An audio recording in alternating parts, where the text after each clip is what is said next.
kembali para sahabat Insani, saya Pastor Pius pada 4 November hari ini, hari Jumat yang penuh rahmat untuk kita semua, Jumat pertama dalam bulan November ini.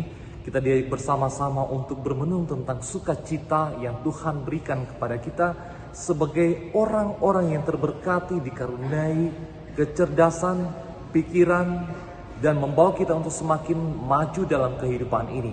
Mari kita mohon berkat Tuhan untuk permenungan di hari Jumat 4 November hari ini. Marilah berdoa dalam nama Bapa, Putra, dan Roh Kudus. Amin. Bapa yang penuh kasih, berkati kami karena Engkau menganugerahi kami kecerdasan dan pikiran yang membawa kami maju lebih lagi di hadapan-Mu dan di hadapan sesama kami, demi Kristus Tuhan dan pengantara kami. Amin. Dalam nama Bapa, Putra, dan Roh Kudus. Amin. Tuhan sertamu dan sertamu juga. Inilah Injil suci menurut Santo Lukas. Dimuliakanlah Tuhan. Pada suatu ketika berkatalah Yesus kepada murid-muridnya, ada seorang kaya yang mempunyai seorang bendahara. Kepadanya disampaikan tuduhan bahwa bendahara itu menghamburkan miliknya. Maka si kaya itu memanggil bendaharanya dan berkata, "Apakah yang telah kudengar tentang dirimu?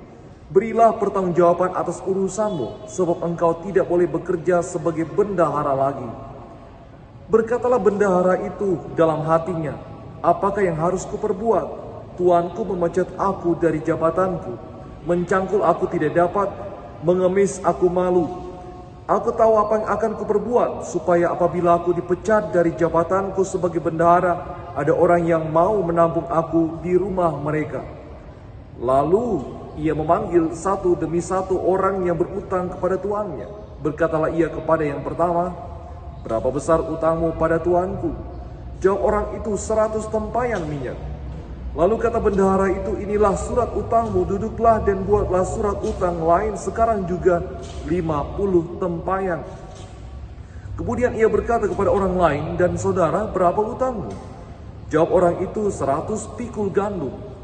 Katanya kepada orang itu, "Inilah surat utangmu, buatlah surat utang lain 80 pikul." Bendahara yang tidak jujur itu dipuji tuannya karena ia telah bertindak dengan cerdik. Sebab anak-anak dunia ini lebih cerdik terhadap sesamanya daripada anak-anak terang. Demikianlah sabda Tuhan, terpujilah Kristus. Para sahabat Insani, pernahkah Anda mengalami kegagalan? Pernah mengalami bagaimana caranya ketika kita jatuh dari kehidupan kita yang lebih baik, kita terperosok dalam lubang, kita mengalami penindasan, kita mengalami kegagalan, kita kalah dalam kehidupan ini, kita merasa, dan kemudian apa yang didapatkan? Orang kebanyakan menangis, meratapi kehidupannya yang malang, kemudian dia putus asa, bahkan tidak jarang banyak orang yang bunuh diri karena tidak mempunyai harapan lagi.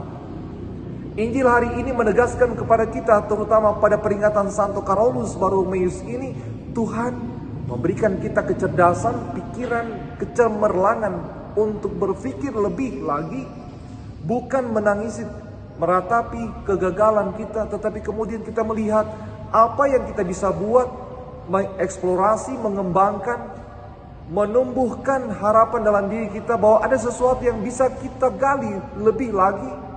Ada sebuah harapan yang jauh lebih baik lagi dari kegagalan ini.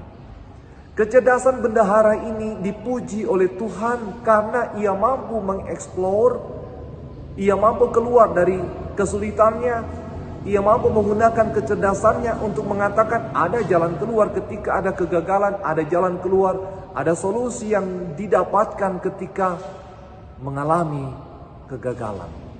Ia dipecat, tetapi pemecatan itu tidak membuat ia kemudian putus asa. Dia mempunyai kecerdasan untuk melihat peluang-peluang yang Tuhan telah berikan untuk menemukan jalan keluar dari kesulitannya itu. Kehidupan kita kadang-kadang kita merasa kita gagal, kita tidak mempunyai jalan keluar lagi, tidak ada harapan lagi. Kita hanya menangis, meratapi kegagalan kita, mengutuki diri sendiri, menyalahkan diri sendiri, dan kemudian tidak mencari solusi apa-apa yang kita dapatkan untuk bisa keluar, dan kemudian kita melaju lebih kencang lagi, bisa lebih meningkat lagi, lebih hidup lagi, lebih maju lagi, lebih jaya lagi. Tuhan menganugerahkan sukacita untuk berpikir lebih jernih lagi. Tetapi ketika kita larut dalam kesedihan, kesalahan, meratapi, menyalahkan diri, mengutuki diri sendiri, maka kecerdasan kita menjadi tumpul, kecerdikan kita menjadi hilang, solusi menjadi tidak ada lagi, karena kita meratapi kesedihan kita dan kita larut dalam kesedihan itu. Hari ini Carolus Borromeus juga memberikan sebuah keteladanan. Kecerdasan Tuhan pakai, Tuhan berikan kepada kita untuk kita pakai untuk mengembangkan diri kita jauh lebih lagi dan berguna bagi banyak orang. Carolus Borromeus, seorang uskup pujangga gereja yang luar biasa, dengan kecerdasannya banyak membantu orang untuk lebih maju lagi. Maka mari saudara-saudara terkasih, pada peringatan Santo Carolus Borromeus ini, belajarlah untuk meyakinkan diri ketika jatuh. Gunakan kecerdasan yang Tuhan berikan, mencari solusi. Percayalah, dalam doa kita menemukan solusi yang luar biasa. Tuhan memberkati Anda sekalian. Amin. Terima kasih saudara-saudariku yang telah mendengarkan sabda Allah dan renungan hari ini. Saya Pastor Marcel Lorotandung mengucapkan berlimpah terima kasih kepada Pastor Pius Octavianus. Semoga pastor senantiasa diberkati Tuhan dalam setiap aktivitas dan pelayanannya. Amin.